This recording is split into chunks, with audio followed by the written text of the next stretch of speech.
say when there are no words. Feel a song that's never been heard.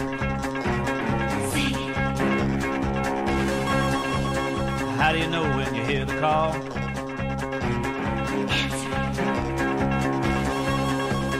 What do you do when you've done it all? Cannonball, cannonball, cannonball, cannonball. It's not what you do, it's how you do. Be anything you want to be. It's not what you got, it's how you use it. You be you and I'll be me, it's just a matter of style. You can't fake it, mile after mile, feeling free. If you got the soul, you can make it. Move 'em out, let 'em roll, from sea to shining sea. Ball,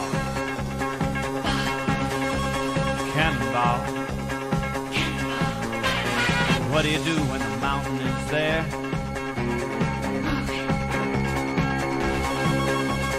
How do you answer the challenging dare? And when your back's against the wall,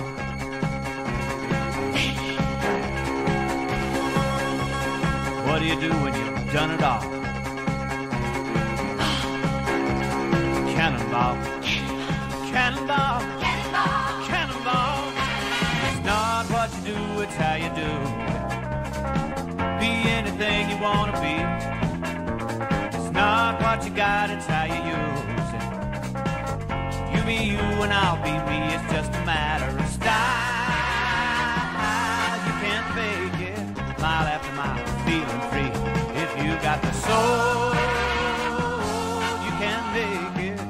Move 'em out, let 'em roll, from sea to shining sea. Ball, cannonball. Hey, now cannonball, cannonball, cannonball, cannonball.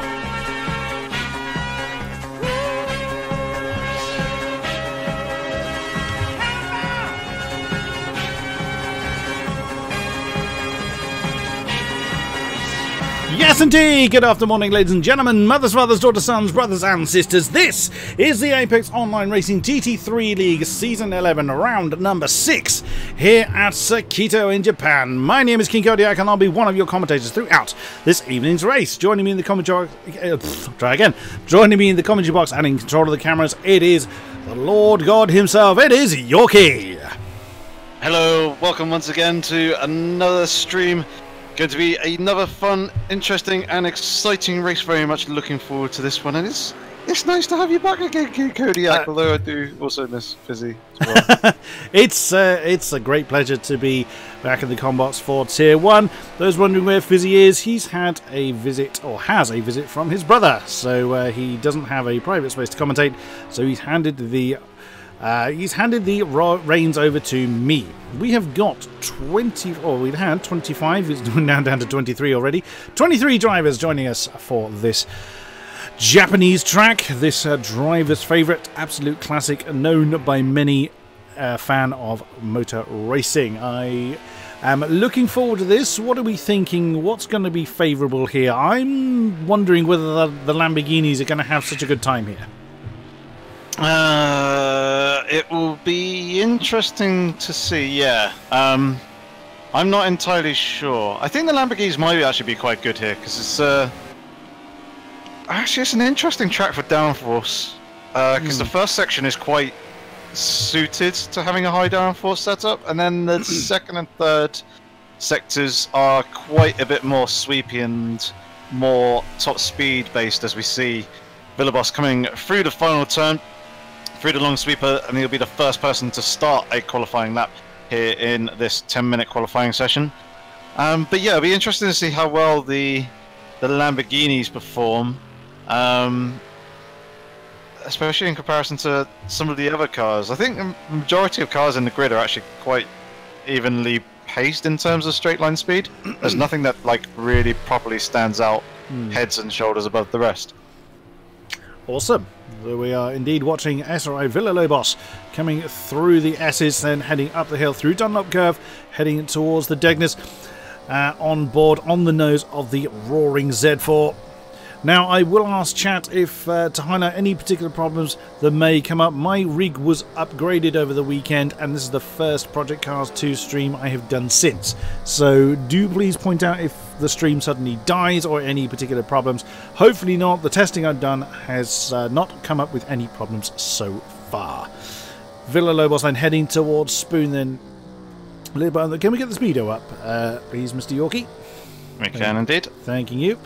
Now, again, as a reminder, I run in miles an hour. That's what we use over here in the UK, and I never remember to change it to kilometres an hour. On the back straight, then heading towards 130R, far over to the right-hand side. Foot absolutely nailed to the floor. Then he's going to throw that in. Doesn't even scrub any speed off. Very nicely done. Then through the sweeping part, well, will be the Cassian Triangle, but that's not run in this version of the track. And let's see what he's got. Dalking and Typek with times on the board. 2:04.5 being the current top time. What does Villalobos do? A 1:40.6. So I was just thinking that even I can beat a 2-minute lap time, so something's going on there. And Jardier, 81 thousandths behind the Z4 in the Lemon Lambo. With Dahidi jumping in right behind him. What's Dahidi running? Because he's changed car, isn't he? He's in the caddy. An interesting choice, but there we go. Scott has jumped into third place. No, it's Van Ommen straight into the 139s and straight back to pits as well. Oh, who's CJB now? Of course, CJB MX702. Of course, I'm not familiar with all of these names. I tend to be in tier 2 for this particular season. So Villalobos with that already impressive time down to third. Jardier fourth. Leon the Sick One into 5th position with a 1:43.77 in the Lamborghini Bow in his distinctive white Mercedes. Currently now 7th because Dalking has just jumped up to the top spot. 1:39.687 in the... Oh, okay, that was determined through the first turn. T-Mac, where is he? Where does he find himself? 8th position in the black and orange Lamborghini at the moment. Nagran, 9th in the red and black Lambo. The Lambo is, of course, still the highly represented mark of the season. That was a Bentley that just went through the shot. Yes, it was. Scott. Oh, yes, I forgot about that. One of my favourite engine roars is the Bentley. I make no apology for that. How can you not enjoy that? How can you not enjoy that? So Scott was in a Mercedes last season. Interesting to see he's gone for the British Brute. Oh, look at that. Van Ommen's jumped up to second. 54 thousandths behind Dalking. Wow, that is close. Yeah, it was all very tight there at the top. Jardier's being knocked down the field a little bit. He's down to 5th now, with the guys improving and setting time slightly quicker than him. CJB is actually, he's missed a couple of races this season, but his last performance last week where were we last week? We're at Dubai GP. He got 2nd place in that race and was leading for a good portion of it as well. So wow, he certainly has the pace to challenge Jardier and be up there at the front. So it'd be good to keep an eye out on him during the race. Just kind of looking to see what some of the... That was very sideways by the Cadillac. Cadillac did actually end up going into the wall. Where are you, Heidi, sir? There you are. You're now back in the garage and driving back out. And all the cars are really heavily damaged for me. I think it's because I accidentally alt-tabbed out temporarily of the game and it came back in when we were on board with Villalobos. Yeah, it must have been because everyone seems quite clean at the moment. That Ginetta is... Yeah, he's running the Ginetta this time. He's the guest driver for this season. He's driven... He did Silverstone in Tier 2. He's done a few races in Tier 1. But he's running the Ginetta this time, just to kind of see how it stacks up. He was... there was rumour that he was going to, either between him and De Heide, were going to sort of look to try and like test how the Ferrari sits, but I guess that was not given the green light. And oh, look at the top, the top three within a tenth. Dalking with 139.687, CJB 18,000s behind, Van Ommen 54,000s. Oh yes, I'll have some of this.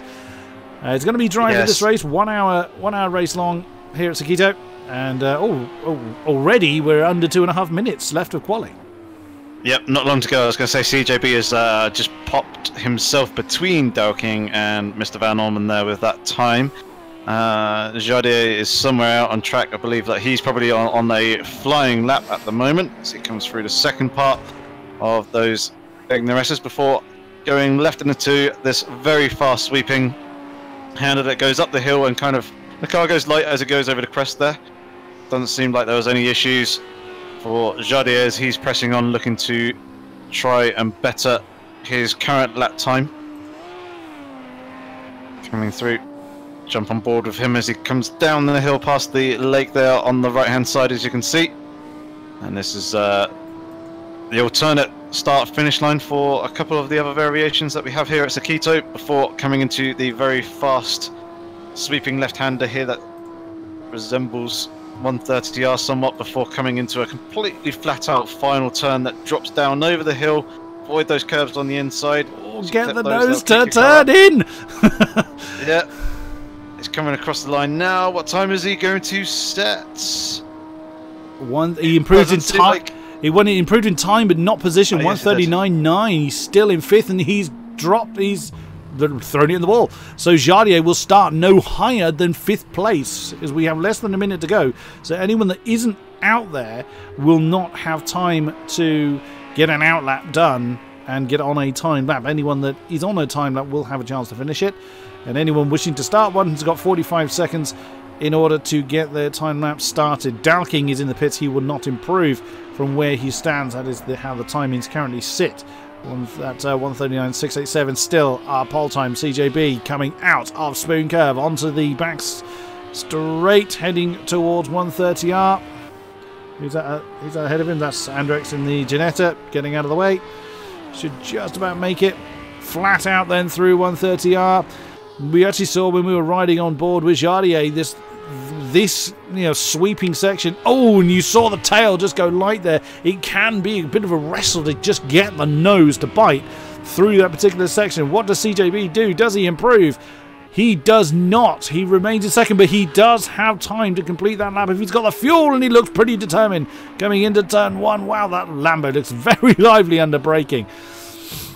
Yep. Oh, he's jumped back to the pits. Yeah, he's given up, but Mr. Van Orman is on a flying lap at the moment. He's just come through the first sector and into the second sector now, so it'll be interesting to see if he can pop himself up any more positions. It looks like that Leon, the sick one, has managed to get himself up ahead of Jardier. He's now up in fifth position, dropping Jardier down into sixth. We've also got Benazili, who is also on the lap. He's actually going to be coming across the line before Mr. Van Orman will. So we'll ride with him as he comes towards the last two turns. Just coming up towards the very fast left-hander now, chucking it in. Nice, smooth line. And it's all going to be about how he approaches this final turn. Can he keep a good steering radius? You can see the car having a slight little bit of a wiggle, but that seems like a good line to me as he's coming down to the start-finish line. Will he improve on his lap time? He does, but not for position. So Benazili securing 7th place. Mr. Van Orman coming through the final turn now, and he'll be coming across the line, hoping to get himself up into 2nd or 1st place. Will he do it?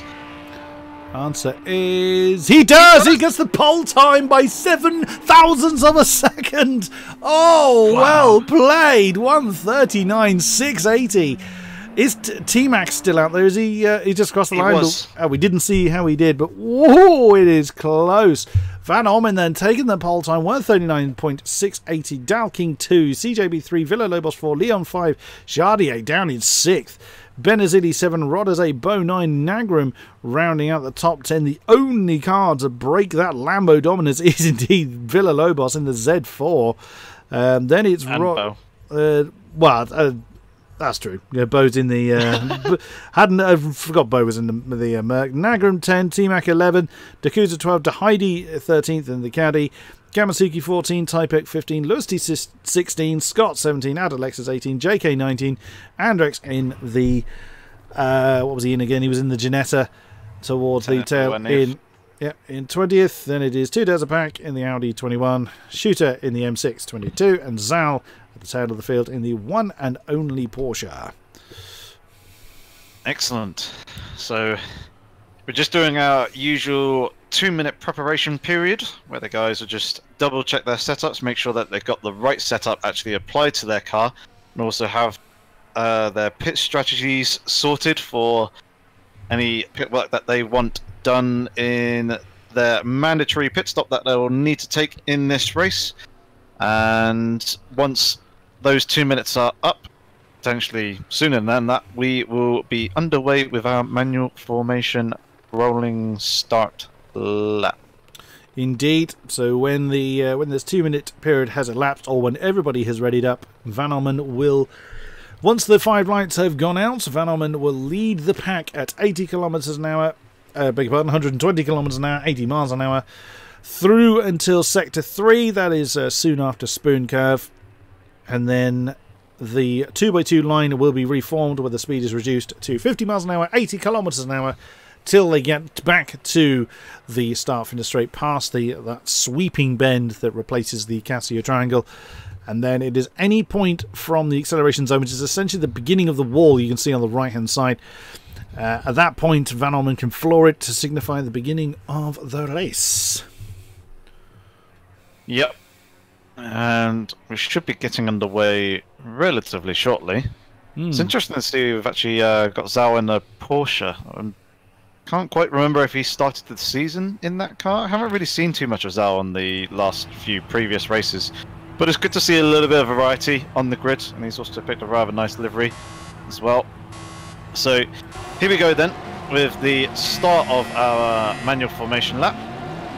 I was going to say someone has floored it at this point. I mean, engine damage is on. That's not going to help. But I did think, please tell me someone hasn't forgotten that I've been on a grid where someone's done that and nearly flown into the back of me. And it's kind of one of those bracing moments where you're sat still because you're supposed to be, and someone's just dropped it into first gear and flown off the line, but the grid stationary. So this is one of those very worrying moments that to be going through, but everybody seems to be okay. No one actually flew off the line before they should have done. Now coming through the S's. Yeah, not too much weaving going on. I'm not really surprised through that particular section. Yeah, I think this is one of those races where tyre wear will be key. The first sector is going to wear out the tyres quite heavily, but the very fast sweeping corners that we have, such as this one here as well, where it's so long, it just puts such high load through the tyres, and it just tears them apart. So tyre wear is going to be very, very high at this track. So there's a flying cone in there. I believe the drivers may potentially end up making a change of tyres in their pit stop. Potentially, I'm not 100% sure. I haven't had that confirmed. But I believe there's a possibility. That'll be the first time in the season we've had that, because generally they come in just to have the pit stop served, or if it's severe damage, they may get that. But generally, the drivers haven't changed their tyres, if I understand that correctly. Yeah, it entirely depends on how hot the track actually is out there. It looks kind of to me like it's summer conditions, so the track temperature probably will be quite high, so I imagine they are on the hard tyre. But if the track temperature is high, that's also going to have an impact on the amount of tyre wear as well. If they're on the soft tyre, then yeah, they'll absolutely tear the tyres to shreds. But the guys are also on accelerated tyre wear as well, so yeah, I think the tyre will probably just about hold out the full length of the race, but it'll be difficult at a track like this. They'll be pretty much threadbare by the time they get to the end of the race, I'd have thought. But you never know. We'll see how our drivers do. Coming through 130R.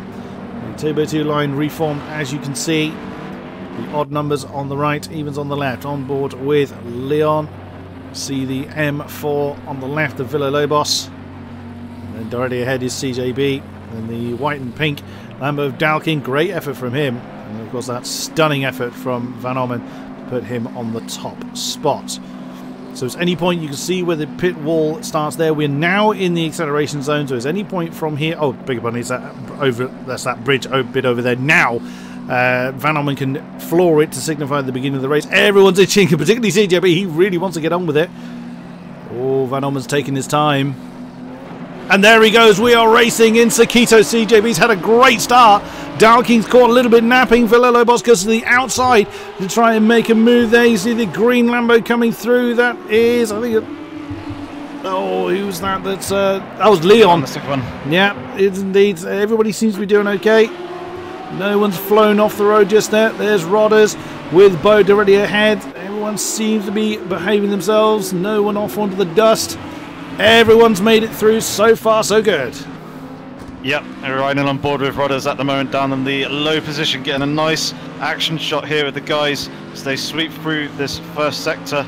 This is where the track starts to open up a little bit more. We've got a couple of reasonable heavy braking zones just coming up. This one very, very short. You just literally just chuck the car into this first part and then braking it a little bit harder for this second. Doesn't really seem like there's been too many position changes as of yet, however. Guys starting to spread out just a little bit as we see Nagrom actually going side by side with the Cadillac. That's very, very close. That's going to give Scott. Oh, we got spinning. I believe that's T-Mac. That is just yep, had a spin. Seems like the guys have managed to get through without making contact with him. Has picked up Lusty, who's going around the outside of 2 Desert Pack in the Audi R8 there. It looks like he may have the position actually done, but he's got JK there immediately in front of him as well. A couple of guys at the back here going side by side, battling for position. Yeah, it is all going off everywhere as you would imagine at this early stage. On board with Lusty, staring at the back of who's he staring on the back of JK? There is 2 Desert Pack right in that slipstream. The M6 going a bit deep into 130Rs. Oh no! Big problem there for one of the Lambos. We've got people coming into the pits, so people either getting their pit stop out of the way, or actually several cars coming in. That's Jardier, one of them. Yeah, Jardier, Leon, Bo, and Rodders all coming in. The cars look okay as people killing pit crews. They look all right, so I don't know that there was a couple of penalties there by CJB, Villalobos, and Jardier. That's a pit lane speed limit penalty. That one won't be brilliant. Oh wow. And then Adalexis, Gamasuki, T-Mac we saw have that problem, so he may well have had some damage. A lot of people getting in the pits early on. There is Gamasuki. There's Rodders getting underway. It's a really odd angle. I thought the pit lane at least would be flat, but seemingly not. T-Mac then getting into position. There goes Villalobos.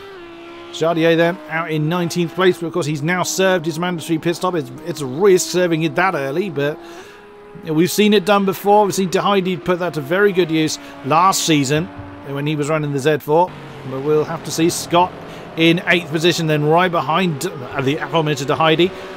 Now with that's Dakuza in short succession directly behind him. The top guys roughly in the positions that we left them in, on board or on the roof of the roaring Bentley. Then that, well, I'm noticing a lot of the cars are very, very fidgety, so that is going to be interesting, particularly if tyre wear is going to be a problem.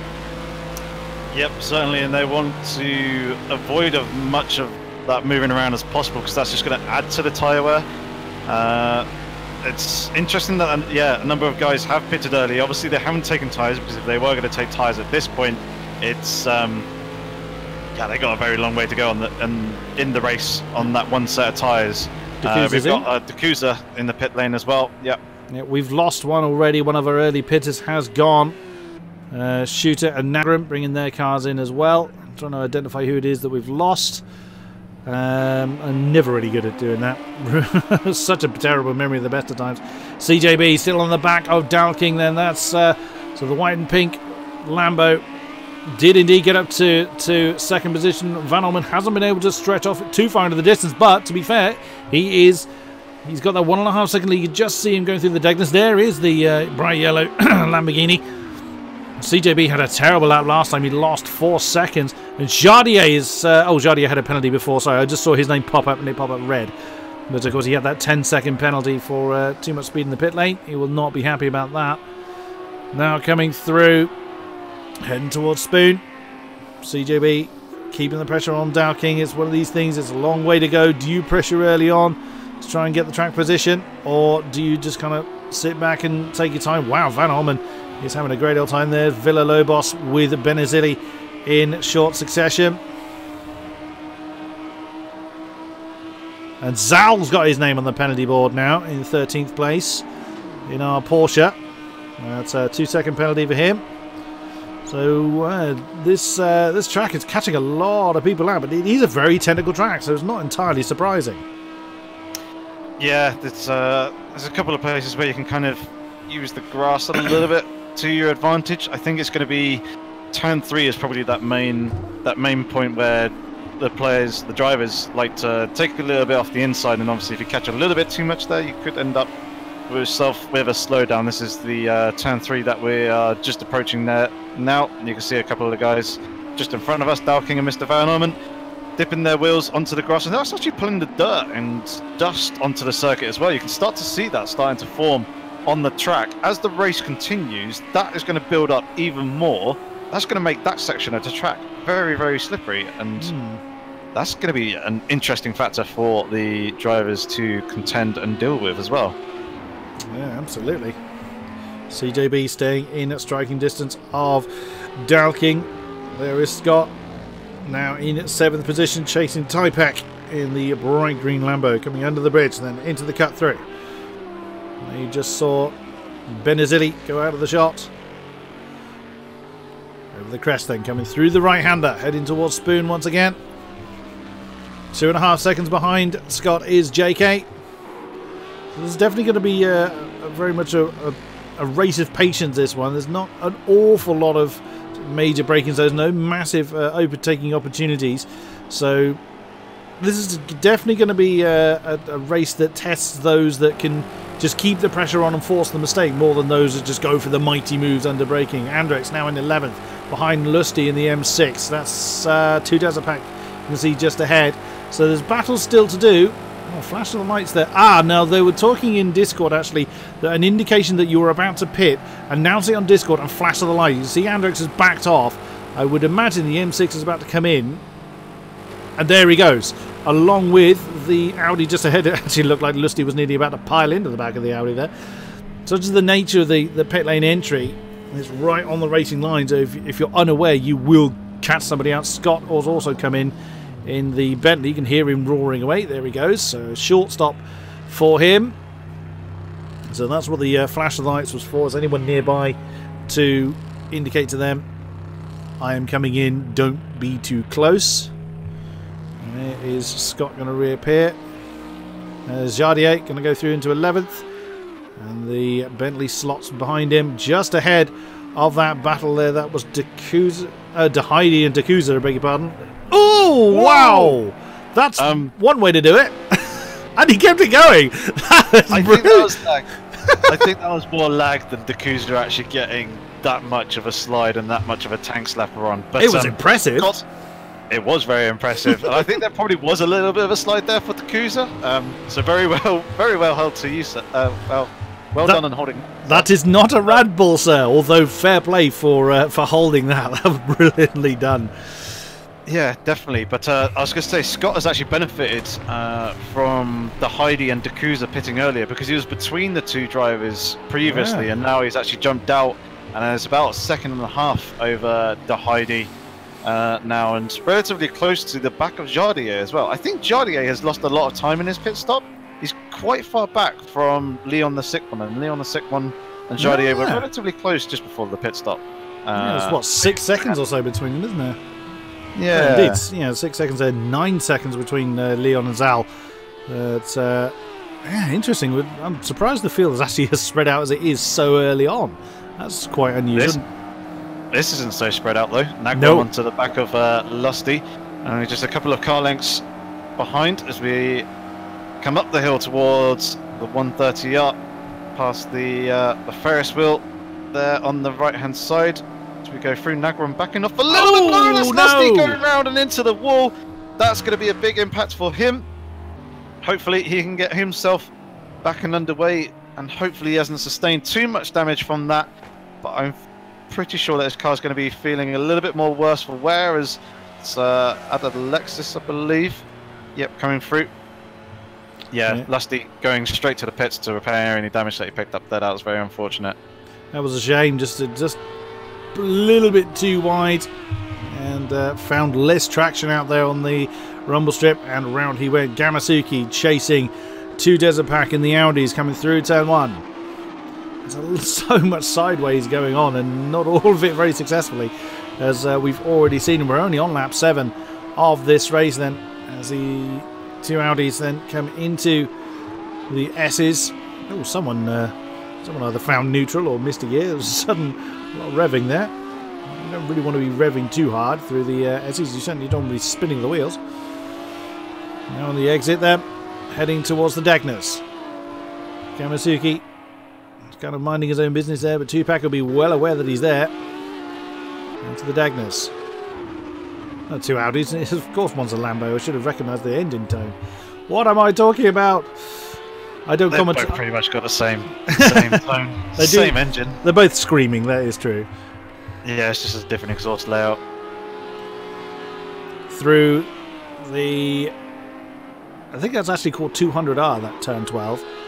I've seen a map with it referred to as 200R. Through Spoon. The Lambo getting very close then to the back of 2 Desert Pack. Onto the old start finish straight. And still maintains about 0.6 of a second between the two, so a decent exit for the Audi through Spoon. Gamasuki just gaining a tiny bit. Throws it in to 130R. The Lambo's had a very good run through there. That's going to put all the pressure on the Audi. No indication that 2 Des is coming in. He probably already has been in. And is Gamasuki going to have a look on the outside? 2 Des goes to the inside to try and defend. The Lambo going for the outside through the double right-hander of turn 1. That is going to be brave if he can pull that off. He's nosed ahead. 2 Des is still there, and he's got it done before they get to the second part of the first turn. Brilliantly done by the Lamborghini. Yep, very, very good driving, and something to actually note that I picked up on the previous lap. Look at the amount of dirt and dust and gravel that's building up along here through this section of the corners. We're only 8 laps into a 36-lap race, and it's already pretty dirty through that section there. That's only going to get worse as the race continues on, but fantastic move by Gamasuki to take that 18th position away from 2 Desert Pack. I imagine 2 Desert Pack is going to be trying to pressurise and see if he can regain the position. De Heidi is closing up on towards the back of Scott. He's managed to pull away from Dakusa. Dakusa's actually dropped all the way down to the back of the grid. Yeah, Dakusa... Oh dear, that'll be right. He did have he's got a lot of damage to the front of his car, but he's pretty close to the back of Zhao, but I think he's actually a lap down. Zhao is... 9th. Where's Zhao? Good point, 9th. Yeah, he's in 9th, so...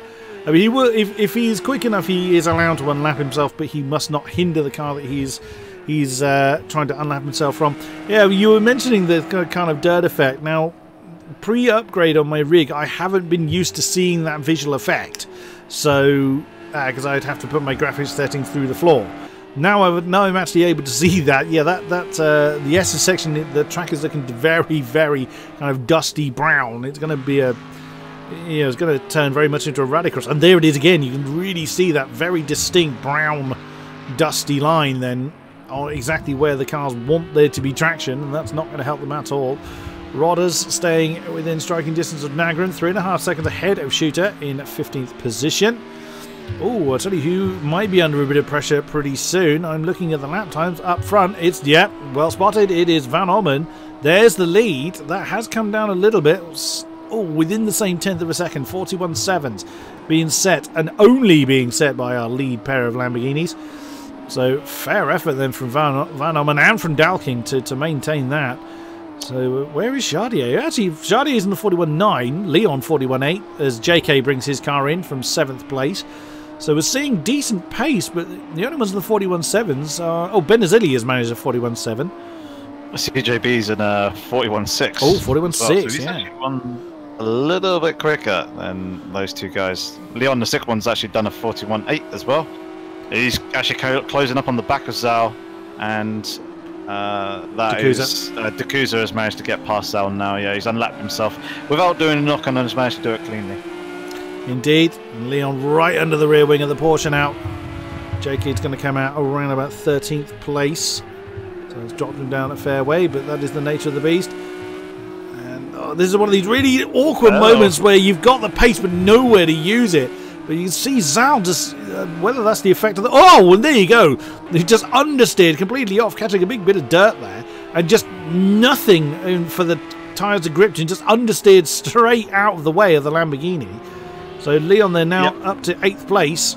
He's got another 10 seconds to gain before he finds Andrex in the Ginetta. But wow, and already 1.6, 1.8. Now 2 seconds between himself and Zal. Zal seems to be really struggling in the Porsche today. Yeah, it certainly seems that way. I think there was an element of actually Zal just giving the position to Leon the sixth one as well, knowing that he's a faster driver and is fighting at the top or sharper end of the field. Just having a look for some of the battles. The Heidi is still hanging there onto the back of Scott, and there's Nagrom actually very close to the back of JK, and Rodders isn't too far behind either. So we shall watch this one a bit and see how this three-way fight unfolds over the next lap or so. Indeed, JK under a lot of pressure then, holding on to that 13th place in the Audi. Out of Spoon Curve, along the old start-finish straight. The Audi is really going to have to think about where he's going to position himself. Zal brings his Porsche in from 9th position. Through 130R come the three cars, Audi, Lambo, Mercedes. Streaming on down through the Casio Triangle. Oh, that's I think Nagram may have had to get out of that because he's gone very wide. The Mercedes has got a good run on him in the form of Rodders. JK's been given a bit of breathing space, but no passing attempt then from the Mercedes. The Lambo did not get quite as good a run. That's very wide. It's so easy to do. And oh, he's hit the wall. He's hit the wall sideways, so it may not be too bad, but that's still going to hurt a bit. There goes Shooter in the yellow M6. It is so easy to do, just to go that little bit too quick into turn one, and then yeah, I mean, there's a fair amount of runoff there, but you're hitting it so fast that you'll find the wall pretty quickly. Yeah, it was just a very unfortunate tank slapper there that Nagrom had. So that has unleashed Rodders to chase down JK in front of him. And the only other people who are relatively close is Gamersuk and Zal. So Zal he's dropped way down now after being past. Yes, point.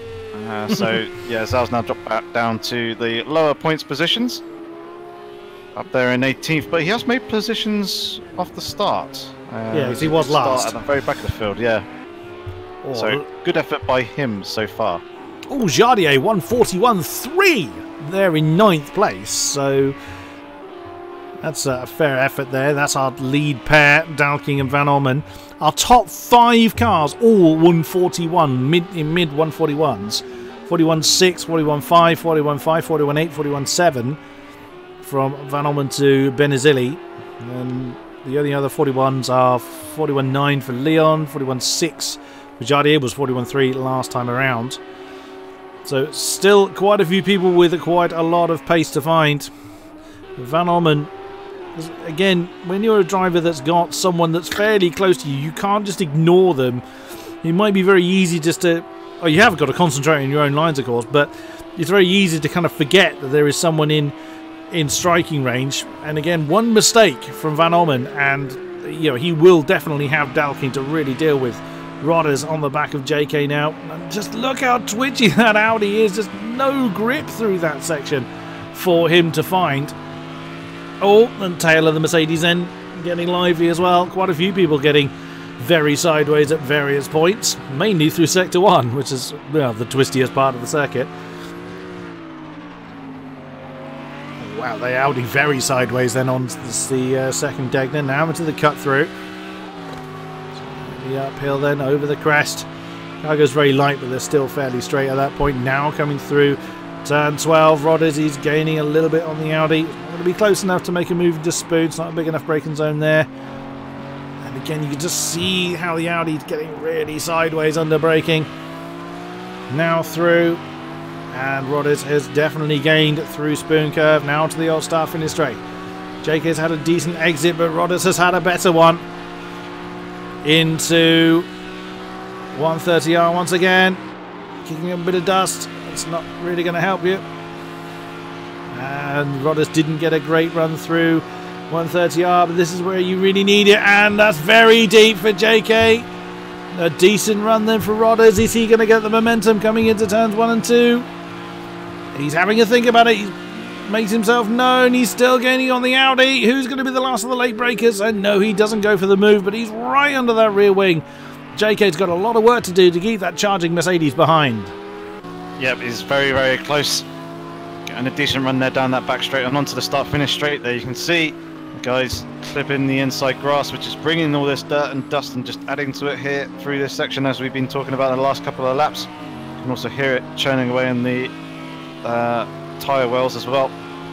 But Rodders holding on to the back of JK at the moment as he comes through the first section. Hopefully he will have a decent run through the next few corners and close up a little bit more to provide some more juicy racing action for us to commentate on. And I'm sure that Rodders will be hoping for that, as well as actually we see CJB is in the pit lane, so he's going to be dropping down through the field. It'll be interesting to see where he comes out in relation to Leon the Sick One and Jardier. I think Jardier has been closing up on Leon the Sick One a little bit on the last couple of laps, as JK we see in front of us getting a little bit wiggly coming out the exit of the spoon curve there.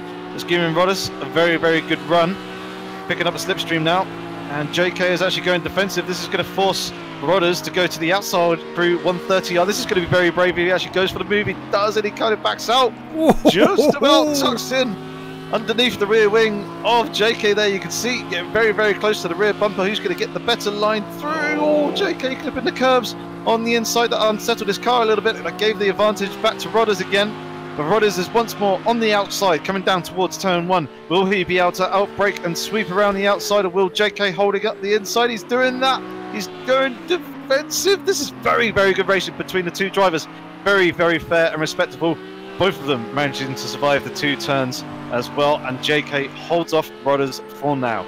Brilliantly done between the pair of them. Van Ommen getting the fastest lap of the race with a 1:41.2 up front, extending his lead by another 7/10. Wow, Dalking has lost about 3 seconds in the last couple of laps. He's made a mistake somewhere, I would think. But yeah, Van Ommen really now starting to get the hammer down to give himself some breathing space. At Rodders doing everything he possibly can, as Yorkie explained, just that Audi catching the curbs coming through that sweeping section through the Cassia triangle, and the car getting very sideways. Brilliantly defended though through turns 1 and 2. Now back through the cut through. Could be an opportunity then for Rodders. He is gaining once again.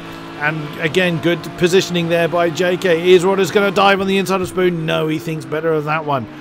Through the first part of Spoon then. Now the second apex. And Rodders go for a much earlier apex than the Audi. I think that's going to cost him. And there you go. Look how much better the drive was than that JK managed to get than Rodders got.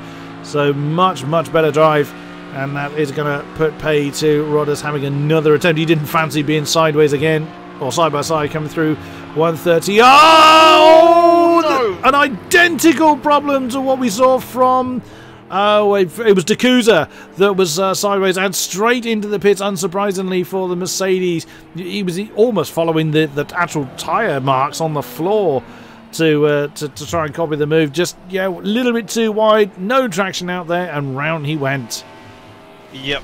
As it's just catching that exit curb on the exit of 130R there just really unsettles the car. Obviously, if the guys are running relatively skinny wings, and it just all downforce just disappears on the rear and around it goes. So that would have been quite heavy suspension damage, I imagine, for Rodders. I can't really see too much bodywork damage as such on his car there, but yeah, I imagine his front suspension is pretty mangled, and that's going to be some costly time for him in the pit stop. Just picking up Andrex here, kind of running a very lonely race in 6th position, as he is yet to make pit stop. He's got Leon the Sick One chasing him down at a rate of 2.5 seconds or so per lap. As Jardier is now up into 8th place, and CJB has actually rejoined the track behind Jardier and Leon. Yeah, that's an interesting development that has happened there. Oh wow, that was a lot of inside dust going from CJ. There goes Jardier. Now through because you can just see how far along the road that dust has been, you know, the dust and mud and dirt is being deposited, so that is going to cause trouble later on, and that, as we've already seen, has claimed a few victims. That fast section through the Catian Triangle, now through turns 1 and 2, about 2.5 seconds separating CJB and Jardier through the last time. Look at that. 41.6 from Leon, 41.4 from Jardier, 41.5 from CJB. Very brilliant consistency from that pack there. Both of our leaders, 41.5 from Van Orman and Dalking. Dalking ever so slightly quicker than Orman last time. Villalobos is about 7 seconds behind Dalking there in the Z. Oh, excuse me. In the Beamer. Oh. Yeah, that was what I was aiming for. I hiccuped as I was trying to say it. In the Z4, and also my brain said Z7. I thought, what the hell is a Z7 on his home? Benazili in 4th position, then 8 seconds behind Villalobos in his Lambo. Typack, haven't really seen a great deal of him. There he is in the bright green Lamborghini in 5th place. So this segment of drivers very much on their own. Andrex, as we've already seen, in 6th position in the Ginetta. There is Leon. 3.8 behind the Ginetta, 4.5 ahead of Jardier. There is the Lemon Lambo of Jardier. Oh, look at ZJB behind. He's got as a back marker. Yeah, I was just thinking, wow, he's got some company back there. What did? Oh, no! Again! Oh, that's not Dakusa again. Yes, it that's is. Dakusa. Oh no, it was Lusty. No, Lusty. Oh no, that seems to be a BMW trap at the moment.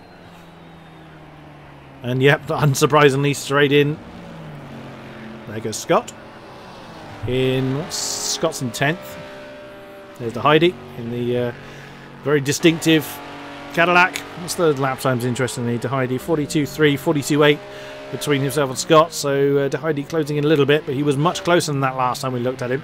So, oops! And they're much closer now as well. Yes! As we've lost another from the race, down to 20 now. As Lusty's gone. Lusty's had enough. That's fair enough. It would have put him quite a long way last, so didn't fancy being a backmarker. 41.3 from Dalking, so he's beginning to close in on the top spot. But Scott's now in awful trouble from the Cadillac. Oh, that was the Caddy bouncing off the rev limiter. Oh, not into the Degners. There's no braking zone there. I've seen it done, but it's very risky. Oh, wow. A bit of a nudge there from the Cadillac on the back of the Bentley. The Bentley's a big old beast. I know they weigh very similar amounts, but the Bentley is the size of a barge. So trying to sneak past one is an interesting thing. In the slipstream then, coming through turn 12. Is De Heidi going to have a move on the inside of Spoon? He's going to be a brave man. He has a look, but no, doesn't, again, commit to that one. I mean, you really have got to throw it and hope if you're going to try and move into Spoon. Surely it's going to be a run through 130R into turn 1 is going to be the best option for De Heidi. Stays 3/10 or thereabouts behind the Bentley. Both of them having a similar run as Andrex brings in his car from 8th position. Through 130R, not flat through there, but then the cars are still fairly heavy as we are approaching halfway in this race. Well, there they are, 58 litres. That's not what they would have qualified on. And again, both of them following near identical lines through that section. But the Bentley not being comfortable to, you know, he didn't want to risk an attack from the Caddy. Goes to that defensive line. De Heidi doesn't go for it. And they remain in what is now 9th and 10th position. Yep. Sort of a slight lift as well going into the final turn for De Heidi, just trying to hook himself into the apex a little bit better. I think there may be a slight lift from Scott as well, but obviously De Heidi in the dirtiette would have been more difficult to actually, for him to make the apex and then stay to the inside as well. So just watching him through as once again the Cadillac bouncing off the rev limiter, and it sounded like he had a little bit of inside wheel spin as well, coming through the exit of the curb. Interesting, he keeps bouncing off the... It's odd that he keeps bouncing off the rev limiter like that. There he is again. Interesting. He's just probably trying to just absolutely wring the neck of the, the Cadillac, trying to get every single ounce of power. If anybody can, if anyone can, it's certainly De Heidi. And look at how defensive Scott is going, as there was less than a tenth between them. Oh, and the tail of the Cadillac just got unsettled on the inside of the Spoon there. Didn't Fancy the move, and he's really close. Nearly pushing the Bentley along, which is at strange centres at the best of times. The caddy then just nailed to the back of the Bentley. He's got nowhere to go. Now jumps to the outside. Got nowhere else really to go. And the Gutsy going side by side through 130R, but Heidi had to back out of that. Otherwise, he was just going to sail off into the distance. Now through this sweeping section, through the Katia triangle. Both cars taking that very nicely, but that's given Scott a good few tenths to give him a bit of breathing space. Yeah, Heidi was only ever going to be hung out to dry in that move. Yep, as you say, it was always just going to lose out there, so it would have been better for him to just really tuck in underneath that rear wing and just kind of almost push Scott through the corner. Alas, he did not. However, this is a very, very close battle. Not I had Alexis, I wanted Nagron, because there goes Gamusuk. Past him coming down the start-finish straight. And wow. Nagron being demoted down to 14th place. Just very quickly picked that one up. Let's jump back up to the front and see how things are going on up here. So Mr. Van Orman has got a good 4 seconds to Dowking now. Dowking's going to lose the awful lot of time somewhere along the line, and it wasn't on that previous lap. No, as he was set, what I think is one of the fastest laps we've seen, 41.221. A few laps ago, he did sort of 43 that put him that far. That was Bo that just went through the shot. Oh, Bo's down in 18th. Of course, it was much further up last time I looked. That's Bo and Shooter in their battle for 17th position. The Mercedes chasing the M6 through the twisty bits, through the S's, through Dunlop. So it's the same battle we've just been seeing, but with 2 different cars. Nearly wandering a bit wide through the Degners. Last time I commented on Suzuka, I was accidentally calling those the Lesmos. It wasn't until after the race I really, well, for a while into the race, I was actually realising what I'd done. Wrong country. Yeah, well, wrong sides of the globe. Yeah. That's as well. But yeah, I think I was going to say, it only seems like it's going to be a matter of time before Bo manages to get past Shooter. Seems to be the faster and more consistent of the 2 drivers, and you can see here that Bo is closing up. Don't take a look coming into 130 130R though, just settle in behind, get a good run through here and get a good run through the final turn. You have the slipstream coming down the start finish straight, and you may present yourself with an opportunity coming down into turn 1. However, he is quite far back, but Shooter is moving over there to the right hand side. I don't know whether that's a defensive maneuver or whether he was willing to give the position up to Bo, but it seems like that he isn't. I'm not convinced that was intended. Yeah, because he's still side by side. It's that one's gonna go to Bo. He is. Yeah, I'm not convinced he intended to let that go. That was our race leaders come in. Yep, he just made his pit stop. He's on the way out, isn't he? Yep. So he's already done his stop. Dalking now leads by 4.8. Heidi on the back of Scott still. That battle rages on for 9th position. Van Orman comes out in 5th position. What's the gap between Van Orman and Leon then? It is 3 point, or just about 3.2. When he comes around the corner, you should be able to see Van Orman. There he is. So the front 3, so gap Van Orman to Leon 3.5, roughly the same back to Jardier. Then it's 2.6 to CJB. So that front 4 really have spread out post pit stop. De Heidi continues to pressure the back of that Bentley then for 9th position. It's not commonly where you'd expect to see the Cadillac, but if anybody can wring the neck out of the thing, it is De Heidi. Through turn 2. And here we go again. You're going to get tucked right under that rear wing, but nowhere to use any additional pace he may find. So I've just been pointed out in the chat by Stevie saying that Darrell King has had a previous lap with a 144, which is the reason why he dropped. Oh, he did 145 last time, actually. Yeah, that's exactly what I was just about to point out. So Darrell King losing more time. He's going to pop himself out if he pits relatively soon. He's going to pop himself between Jardier and CJB. And we're going side by side with Scott and De Heidi here. De Heidi on the inside. Oh, that's a little bit of contact there between the 2 drivers. I think De Heidi was getting squeezed a little bit by Scott, and then De Heidi just tried to hang it down the inside, but ran a little bit deep, made contact with a 2, but this time, it's good defensive driving there by Scott, giving DeHeide a slight squeeze coming into the first part of Spoon Curve. That's given him the position. A slight little wiggle there from the Bentley coming out of the traction zone, coming down the hill. It looks like that Scott does have a slightly better run than DeHeide though, coming up the straight, but DeHeide will be picking up that slipstream advantage and closing that gap down. Depends what their runs are like coming through here. It seems like that DeHeide has gained a car length on Scott. Scott used the brakes coming into 130R. Coming through here, DeHeide still closing up. Picking up the slipstream now. Scott is going defensive as we come in towards the first turn. Is DeHeide going to be in a position to really challenge? He goes for a slight fake of the move there to the outside. Thinks better of it, so he's going to just tuck in coming through these first 2 turns.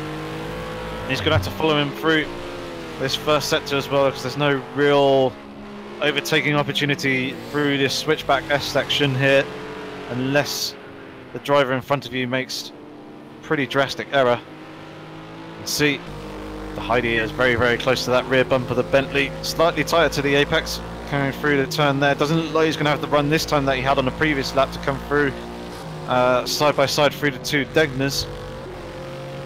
So instead, both of them just going to resume their usual racing line, coming underneath the bridge. This is where they had the contact on the previous lap, but this time things are all nice and clean and gravy between those 2. So they now come up towards Spoon Curve, where DeHeide again will be looking for a good run through and try and get a decent exit to really hook into that toe coming down that back straight.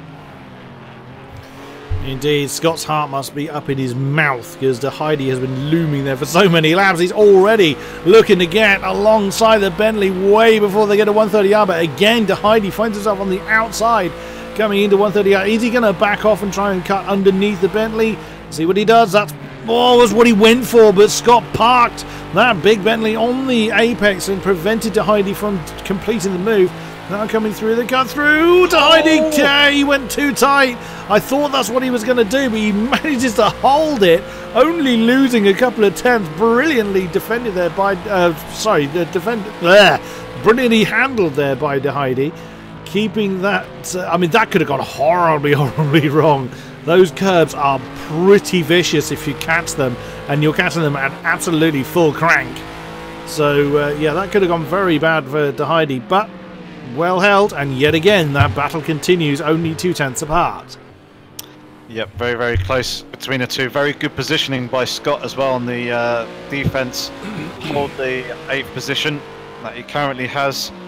He's doing a very, very good job and providing some great entertainment here for us too. As seeing Bo is closing up to the back of 2 Desert Pack. However, he isn't anywhere near as close as these 2 drivers are, so we will stick with this battle for now, as DeHeide is still there, glued to that rear bumper of Scott, almost pushing him up the hill as we come through that fast left-handed sweeper. That is how close the 2 drivers are.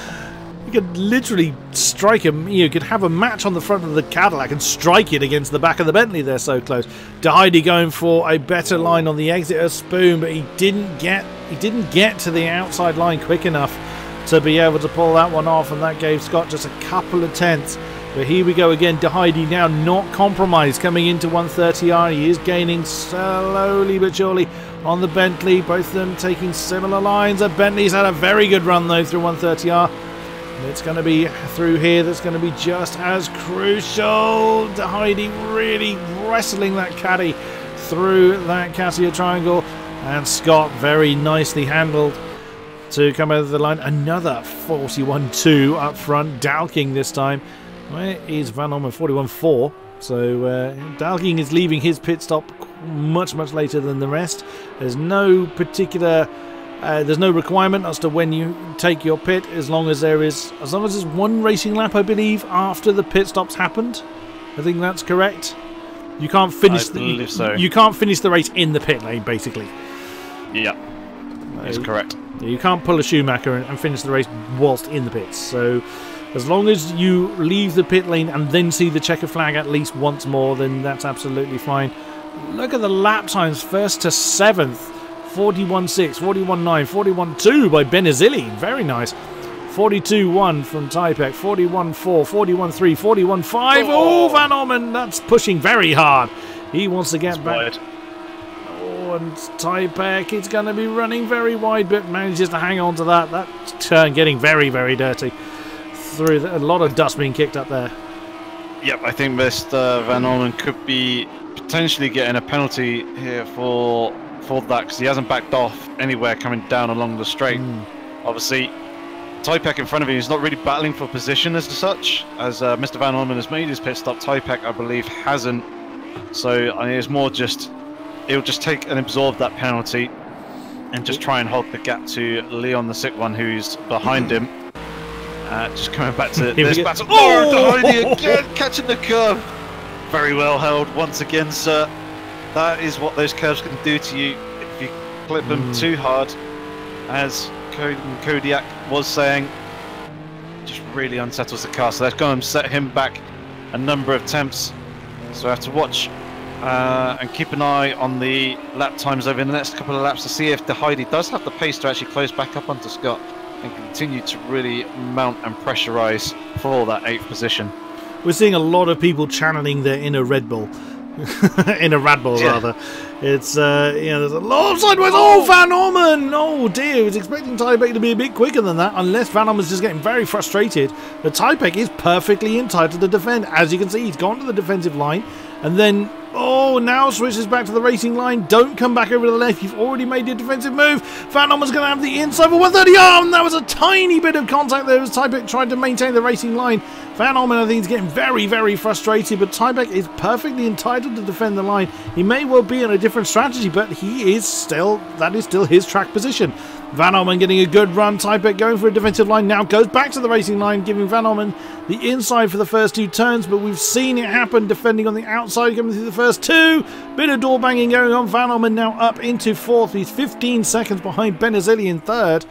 I don't think the top 3 have been in yet, so that will shuffle around, and I think it's around about 30 seconds-ish overall loss. So yeah, I was going to say, let's have a look at the penalty count. So 2 for Villalobos, 2 for Van Orman, 10 still for Jardier is our top 3. 3 for De Heidi, 3 for Andrex. That's rare. 2 for Bo, 10 for Rodders, and 50 for D'Couza. That's probably where he's spun a couple of times, hit the wall, and then gone over the green part coming into the pitch, which is highly, it sounds a little unfair, but you're still technically cutting the track, so the game doesn't like you for it. But as he's towards the tail end, I'm not sure he's going to be bringing that one to the stewards. Yep, one thing to actually point out though as well is the lap times between Mr. Van Orman and Leon the Sick One. I don't think Mr. Van Orman did a 1:47 on the previous lap. I think that's just counting the penalty time as well that he would have gained. So it was probably a 1:45, which is still quite surprising because he was basically on the tail of Typek all the way through, and Typek did the 1:43. Either way, he has gone and lost time to Leon the Sick One. And one other thing to actually note here as well, there could have been a little bit of team orders there between Leon the Sick One and Typek saying to hold up Mr. Van Orman. So Leon the Sick One could actually help close up towards the back of Mr. Van Orman, as both Typek and Leon the Sick One are in the same team, as we can see. Dalking's got himself a penalty, and Villalobos has lost 2nd. What's happened to Villalobos? He's he's lost a massive amount of time. He was in 2nd, and now Benazili has got that position. He's lost a good 5 seconds. Yeah, that is indeed a lap car. I think that's Rodders in the Merc. Oh, to Heidi again on the back of the Bentley. Into turn 1, doesn't clip the curbs this time around. And Scott going very much to the defensive line. Dalking's got his name on the penalty board now. So, oh, that's closed in much quicker than, certainly quicker than I was expecting. I'm sure the Heidi had that much more. Every time cars get close, I kind of go through the whole wincing thing far more than any of our drivers will. I have no doubt about that. As Gamasuki's just gone ahead of Andrex. Oh, that's not a good line for Scott. But all that's really doing is holding up to Heidi. Oh, is Heidi going to have a look at the inside? That would have been very brave. He's forced the Bentley to go wide, but couldn't get the traction where he needed it. The Heidi's determined, I'll give him that. I think someone may have just watched my latest Insider's Guide episode, sticking the nose up the inside of your opponent to try and force them wide and give up the apex. That was what he did. He's going from there as well, as Scott just chops his nose off on the inside, saying, "Don't get too cheeky, son. You're not coming through in that corner." Villalobos is coming into the pit lane to make his pit stop. So is Tapek as well, just as his teammate Leon the sick one. I don't actually think they're actually teammates. I think it's running the same colour. Yeah, I think they're just running the same colour. I could be wrong though. But there is Van Orman. Yeah, Mr. Van Orman and Leon the sick one have the same ACR tag. But we'll jump back to this battle here, because this is where the action is currently. The Heidi has managed to close that distance to Scott, as we've seen, and he's got a better run through the final turn. This time managing to avoid those last sausage curbs on the inside. Scott going defensive to the inside. On the run down to the first corner, the Heidi slowly closing up. Not really close enough to really mount a challenge down either side of the Bentley. So once again, he's going to have to hold position in 8th. They have gained a position or two with Tapek making his pit stop, and the same with Andrex as well, as he did that earlier on. So they're now battling for 7th position. Benazili has got his name on the penalty board as well. De Heidi is so much quicker than the Bentley through the S's, and it's just on the crucial longer parts that De Heidi just cannot get past. There is JK in the Audi, so all the while they've been fighting, they've been losing a good half a second a lap at least to the Audi behind, so that conga line's going to get a little bit longer soon. I thought that was De Heidi flashing his lights there, but that may have been just how it looked to my camera. Now coming through that long turn 12, once again facing Spoon. I'm sure De Heidi could count how many holes are in the rear carbon fibre mesh by now.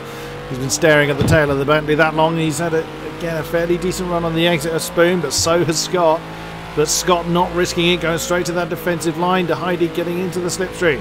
Once again, we face a move coming out of 130R potentially from these two as they sweep through. Tiny bit of brakes and a good run then from the Cadillac on the Bentley, but where's he going to be able to use this additional pace? He wants to force the mistake onto the Bentley. That's a good run. That is a very good run. Now coming onto the start finish straight, Scott once again going for that defensive line. Who's going to blink first? And De Heidi thinks about trying to go inside of the inside line, but there's just not enough room. And once again, Scott defends, but all the while that's happening, JK is still closing in on them. Although JK actually made a mistake and lost a little bit of time last time around. But again, De Heidi just determined to do something against the Bentley. Just picking up that kangaroo angle there, it just looks like one car. Yeah. Watch these guys, they are that close. De Heidi's actually being towed. He's actually on a tow. He's on a tow line from the Bentley. Yeah, he's not letting go. JK's actually gone and lost time to these two on the previous lap, almost. A good second and a half or so. Ooh, Dalking 140. Oh, he's really cranked up the pace there then. With that 140.9, as we see on that leaderboard. Still, these guys are by far the closest drivers on track at the moment. I'd be impressed if anybody could get closer. Oh, and hello, that's very late coming into Spoon. You'll be lucky to hang on to that. I'm not entirely sure that was meant from De Heidi, but manages to keep it on the road still. Now on the exit, there is JK. That's cost them a good 3/10. That behind is indeed Typex, so this could be a 4-car train before too long. Mind you, looking at the lap count, I've just kind of realised we're coming to the closing stage of the race fairly soon. And yet again, these two certainly getting their airtime. And De Heidi trying to get a tighter line through that cut through. It's not going to gain him a great deal unless he's going to really catapult on the inside of turn 1. He is gaining, but not enough to make that a safe move. And here we go again. Lap 30 of 36 for these two. Just 7 left for the Cadillac to do something against that mighty Bentley. Yeah, that Bentley's certainly got an awful lot of straight line speed under its belt. It's just a very, very torquey car and just wants to pull and pull and pull, whereas the Cadillac seems much, much better suited to the corners in this XS section, and is just really putting himself right up underneath that rear bumper and that rear wing, trying to spy down the diffuser. See if you can see daylight on the other side. Following through 2 Degner curves. Ooh, taking a good look at the back of that Bentley there. He's closing right up underneath the rear wing. Almost again, pushing him through. Get that match out, get it striking. I want that flame. It might give the Heidi a little bit of a boost coming down the straight. But again, he's looking slightly to the outside here, trying to switch back underneath. But Scott is wise, and although Scott has actually taken a very defensive line coming into the spoon. Oh, it's going to cost him. The Heidi's chance this time. Yeah. He's got a much better run. He's forced to go to the outside though. He's pulled out the slipstream early. That's going to set that airflow over the back, over the top of the. Oops! Oh, there's a little bit of rubbing there between the 2 drivers. Oh, yep. Scott coming out on top in that one. This is going to allow JK actually to continue closing out. Here he comes actually as well. Yeah, so he's now within that second, and this is going to be a 3-car train, and very soon I imagine we'll see Tapak actually closing up to make it 4 cars battling for 7th place. Yeah, JK is really going to get very interested in this, and that's exactly what Scott wants. He wants to get the pressure off of his tail, and there's the Audi ready to do that. We just in the back of the shot saw Tapak. Whether he'll get involved in this battle, we don't know. Rather depends on how much time these guys cost each other. Again, the Heidi thinking about a move through. The S is just making his car obvious in the mirrors, trying to distract Scott. Could be switching back here. Well parked there by the Bentley. No room for the caddy to go at the moment. Now coming back towards as Benazili has brought his car in from second, and again. Oh, that's what I was wondering would happen. Well held by Scott there. No real harm done. Whoops, and that was the Heidi catching the apex of that second Degner, but now that Audi's right with him. So it is a 3-car train going on. Tapak is only a few seconds behind. As I'm watching where Benazili is going to reappear. This battle rages on. And again, no change of position, but all the pressure on the shoulders of the Bentley at the moment. Oh, can the Audi have a look on the inside? No, not from there. Everybody in the slipstream there. You see the green Lambo of Tapak in the background as Benazili resumes in 5th position ahead of Villalobos. And again, here we go into 130R. Oh, no! That's exactly... JK spun as well. Tapak's just going to come through and take all 3 of them. Is that 3 positions in 1 quarter? 3B.5. The Heidi is doing the right thing though, and waiting for Scott as he fully accepts that the fault was his, but the drivers are going to lose. Oh, he's retired. The Heidi is retired. That's very unfortunate. JK's into the pits. Scott is still going though. Scott has Andrex and also Gamasuki, I think. Gamasuki for company as well, but Scott, I imagine, is going to have quite a bit of damage to that Bentley. Oops. Oh, Andrex, steady on, boy. Get it back on track. Watch out for Nagro come behind you. Oh, what a shame. I mean, when I saw how close the caddy was getting, that was rather inevitable. There was going to be impact between the two. He kind of waited and then just realised that that had all fallen on his shoulders and called it a day. Now, interestingly, if I'm right and it's a 30-second pit lane loss, Dalking could claim second. Oh, Leon and Jardier are pretty close together. Yep. Seems like that Leon has lost a good 2.5 seconds on the previous lap, and another second on that lap as well. Possibly market traffic, I'm not entirely sure. But Jardier has certainly turned up the pace and has closed up and wanting to fight for that final podium position. But yeah, depending on how long that pit stop actually is, Dalkin could be in and around this pit stop. Let's have a quick look at the penalties, because the only person in the top 8 that doesn't have a penalty is actually Leon. 2 for Dalkin, 2 for Van Ommen, none for Leon, 10 for Jardier, so that's going to hurt him. Benazili 2, Villalobos 2, Tapak 10, Gamasuki 2. So yeah, it's all the advantage is still with Leon, it seems. Unless, well, mind you, the gap between Leon and Van Ommen is about 6 seconds, so that penalty is kind of undone anyway. But Jardier is going to lose that. Oh no, beg your pardon, Jardier is actually far enough ahead of Benazili that his 10-second penalty will be meaningless. But of course, even if he does get ahead of Leon, unless Leon falls off the road, that penalty is going to undo that last podium anyway. But I'm still curious on where Dalking's going to reappear. I reckon Dalking's going to come out in second. Yeah, but he's running out of laps to actually do his pit stop as well. Hopefully he'll remember that and come in immediately on this lap. It has happened. It will have to be the next lap. It has happened. People have been disqualified for forgetting to pit at the Pro Style or miscalculating where their pit stop is. It has happened before, so we'll see when Dalking brings that one in. JK is in the pit again, unfortunately, in the Audi down there in 15th. Oops, I nudged my mic. Look at that, 41s first to fourth. Benizidi with a 46, so... or 41.6 actually last time around, so... Jardier and Leon continue their battle. The tail of the bright green Lambo getting very sideways through the S's. They've got 3 to go, beg your pardon. So the race really drawing to a close now. We started with 23, we're down to 16. And only 4 of our drivers don't have penalties. Is that pretty impressive? And there is our leader, Dalking. Is he going to come in? Answer is, well, he's got no one around him to indicate that he's coming in. Yes, he does. Yeah, absolutely the right decision. But it's going to be, where does he reappear? Did he slow down enough? Though that's no, he didn't. The question. No, he didn't. Yeah, he got the. I thought he came in a little bit quick because as soon as he came over the line and actually got the limiter, he dropped in revs by a pretty decent amount. So, that's very, very costly for Dalkin. He's going to be kicking himself for that as well, as that's just going to be a whole bunch of positions that he's going to end up losing. So, Mr. Van Orman is going to come through and take the lead. Obviously, he has penalty himself. That's going to put Dalking in a direct battle with Jardier.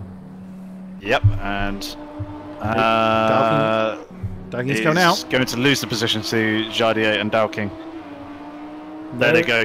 Yeah.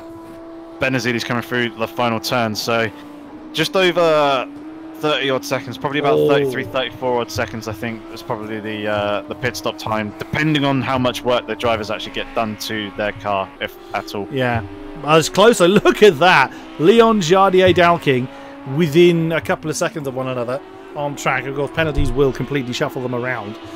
But Leon has no penalty to serve. Van Orman still on 2, is he? I think it was just 2 seconds. I believe so. Yeah, so Van Orman currently safe. He's got 4 seconds to play with. But these 3 Lambos continue to press on now. Jardier will know that the car behind him has a penalty. But Dalking is not close enough. Oh, what a shame for Dalking. He would have easily inherited that 3rd place were it not just for that one momentary lapse of concentration. Unless, of course, these two come together in the last lap and a bit, which we don't want to see. It has happened a few times in this race, as we have observed.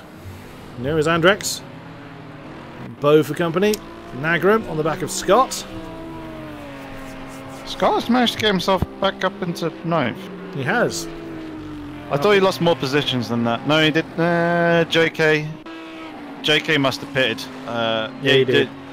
He did pit earlier, sorry. So, yeah, Scott hasn't actually lost out too much from that incident yet. He's still holding on. He's only lost 2 positions to Gamersuk and Topak. And he's now got Nagrom all over the rear of his car, and I imagine that Scott's car is very much second-hand with a fair amount of damage to the front of his after hitting the wall. Nagrom's car, however, seems to be pretty clean from what I can see. Just pick up where is our race leader. He's just come through the end of the 1st sector into sector 2. Indeed. So once again, Scott finds himself defending from someone. He's been defending all race long. But Jardier continues to chase Leon. Nagram continues to chase Scott. And here comes the Lambo then with a bit of extra pace off the back of the Bentley. Nagram backs off a little bit coming through 130R. Oh, very cautious actually coming through 130R for the Lambo. Maybe he's got some damage on the car that we can't really see from a spectator standpoint. Oh, that's not a good line through that section. That's going to help Scott just maintain that 9th spot, although he's now gaining is the Lambo. Is he going to have a dive on the inside of turn 1? No, he thinks better of that one. Not quite close enough to make that move, but we are on the final lap here at Sakitto. Yep, and Mr. Van Orman coming through the penultimate turn now. This will be his first win, providing he can keep it on the pavement. Coming through the final turn, which he does. It'll be his first win of the season. He'll be very, very pleased with that and bump himself up a whole bunch of positions in the driver's standings. So Mr. Van Orman takes the win here at Sakitto. Leon the sick one will come home in 2nd place with Jardier just behind. In 3rd, Dowking will come across the line to take 4th position, and he should hold on to that position from Benazili as well. Benazili is just coming across the start-finish line now. Take 5th for Villalobos. Comes home in 6th place. There's so many people we just haven't looked at. Yep, these two drivers are actually battling and fighting for position. Scott was actually behind Nagron for a moment, has now actually managed to swap back. Bo's now actually managed to come through and close up on these guys as well. So just very quickly, Tapak will be next across the line. Gamersuk will be afterwards. Then it's Nagron, Bo and Scott who will be the leader of these three. Nose to tail. Oh, who's going to make a move? Who's going to be last to blink? Just need a good line through this last turn. The Bentley's surely going to have the pace there to take that 9th place for Scott. Nagron 10. Bo had a penalty in 11th, so he would have had to have cleared them by a way. Andrex was put up to 11th because of the penalties in the plucky little Janetta. And there goes Bo throwing his car off into the wall. Rodders. Yep. He's going to lose that 13th to Shooter, I imagine, because of the penalty again. So over the line for the roaring Mercedes. Does Shooter gain the position? Don't know. Yes. He did. I'm pretty sure in a split second we saw the positions actually swap. So there's your confirmed finishers. Van Orman, so it is actually a ACR 1-2-3 for Van Orman, Leon, Jardier, 4th, Dowking 5, Benazili 6th, Villalobos 7, Taipek 8, Kamasuki 9 is Scott 10, Nagram 11, Andrex 12, Bo 13th. He was indeed inherited by Shooter. 14 seconds of penalties for Rodders, 50 by Dakuza in 15th. JK way down there in 16th. CJ, what a shame for CJB retiring from what was 2nd for a period of time. We lost quite a few cars, and that is our race concluded. Shall we see who wants to talk to us? Well, it's the 3 ACR boys. They're all sat there in the ready to interview room already. Good. Let's get them in.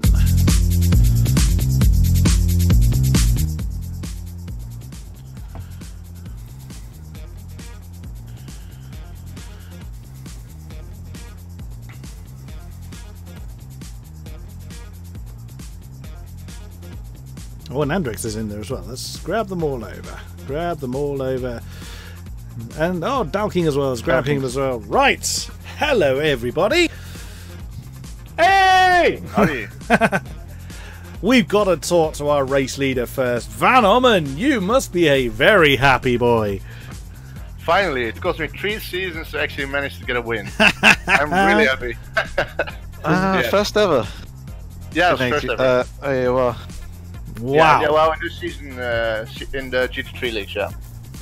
What a race. That was absolutely stunning from pole to win. Yeah. You must be quite happy with that. Yeah, I'm really happy. I knew that I had a good setup. First of all, I did some test races with a pretty stable, too stable setup. So I made a few changes. And I think I did, of the 36 laps, maybe 2 laps that were above 141. So it was super steady, consistent. Yeah, well, and basically with that, I guess I won the race. Probably people were faster at some point on the track, but the consistency absolutely won me the race, I think. You were only off the top, the fastest lap by a 10th, to be fair. Okay. So it was very close, fastest lap wise. But yeah, great effort, Van Orman. Well done. Thanks. Congratulations on the win. Leon, how are you feeling? Yes. I'm so happy for him, and he's the best, man. So finally got a win. I was so happy. Thanks, Leon. Thanks. Super. And we've been talking a lot, me and Jerry and Omen, like, let's do 1, 2, 3. And this is the first time we've done it, so I'm happy for that as well. And I think both me and Jerry was quite not satisfied with the quali, and we both decided to pit. And it's always so hard to fight from the back because there's traffic and such. And I made 2 mistakes where I got a little bit slowdown, and every slowdown was 5 seconds each. That's why I slowed down so much in the last. Because you just brake and brake and brake, and you literally lose 5 seconds. So I was pissed. I thought I would lose second position because of Dalking, but then I came out in front of him, so I lost hope, but I got second. So I'm happy for 1, 2, 3. Great stuff. Well done. Well done. Speaking of Dalking, you doing all right? Hello there to you, sir. Oh, what might have been for you? Just the inconsistency just keeps bugging me every race. Every race it gets me. Yeah, but what a race you had up until that one mistake in the pit lane. That was costly. I mean, stunning effort. You must be pretty pleased with the rest of it. Yeah, definitely. But these lads, they bring it every weekend. You know, they're so quick. I was pushing 100% the whole race. So, best I could have done. I was afraid of your pace, though, actually. I think we were so even, I couldn't make no ground up. It was just staying the same, and then I got slowed down, and I fell back quite a bit, like 10 seconds in the end. But what a race, that was so good. What a race indeed. To our fastest lap holder, Mr. Jardier, you're never too far away from the interviews post-race, are you? Thank you, yeah. What happened in quali? Man, I don't even care about my race. I'm just so happy I'm finally win after 3 seasons. That just made my race. I think I lost my voice on the last 2 laps. Because he just deserved it after all the fucking problems he had in the past 3 seasons. I'm just so happy, man. I'm just so happy. Basically what happened to me, I absolutely haven't prepared for the race, and I think on this racetrack it was very big disaster. In the qualifying I did only like 1 lap proper, and it still was very, very slow of my pace. And then in the start I've seen like the dirty air was a big issue on this racetrack, and in the first lap I almost lost it because of it, so I decided to pit with Leon as well.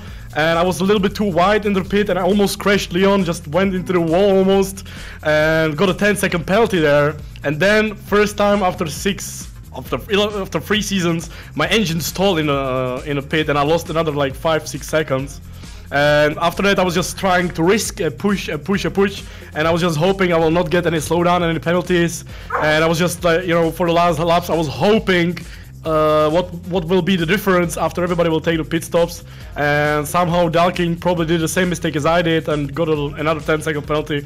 And that made my podium possible, because I was expecting at least top 5, and I'm just so happy because we made it top 3 for my teammates. So it's absolutely kingdom race today. Absolutely great effort to all of you. And finally joining us is Andrex. How were you? Did you have fun in the Ginetta? It was alright. It was a bit of a quiet race for me, nothing special, but she wasn't driving quite so well tonight. I don't know. Well, maybe it was me. More likely to be me than the car. But I don't know. It's a bit of fun taking what's potentially a silly car, but yeah, it's all good fun. We saw quite a few people. I saw what you've just put in chat. Want to sell drifty Ginetta setup. So yeah, it was quite a bit slippery. Quite a lot of people. Like understeer. It was a little bit loose at the back end. For my a lot of people were sideways more often than you'd normally expect from GT3 cars. Was that just a characteristic of the track, or I mean, we did see a lot of dirt being kicked up as well. The track looked really dirty tonight. I don't know. It looked as if certainly in the first sector, it looked like there was a lot of dirt being kicked up onto the actual racing line on the track. So I don't know if that was scrubbing up the tires a little bit, but yeah, it didn't feel as planted as it has done in the last couple of little practice runs. But it's the nature of live track, so it was pretty solid. It was good enough. Well, a solid result nonetheless, Andrex. Well played to you. Any questions from you, Yorkie? Nope. think you pretty much covered everything. Awesome. I think it's a good time to wrap it up. Thank you very much to those that have been with us throughout the stream. Great pleasure to commentate for you guys as always. Thank you very much, Yorkie, for tolerating me in your commentary box. A great honour and a pleasure, sir. That's quite alright. Very much enjoyed it. Obviously, congratulations to the top 3 guys. Absolutely. Very solid job by you, and it was a very entertaining race as well. It's just unfortunate. A couple of things turned out the way they did, but very much looking forward to the next final 2-3 rounds. Indeed. So congratulations to our podium 3, particularly Van Orman for his first AOR GT3 win, and we will be back next time for more AOR action. Thank you very much, and good night.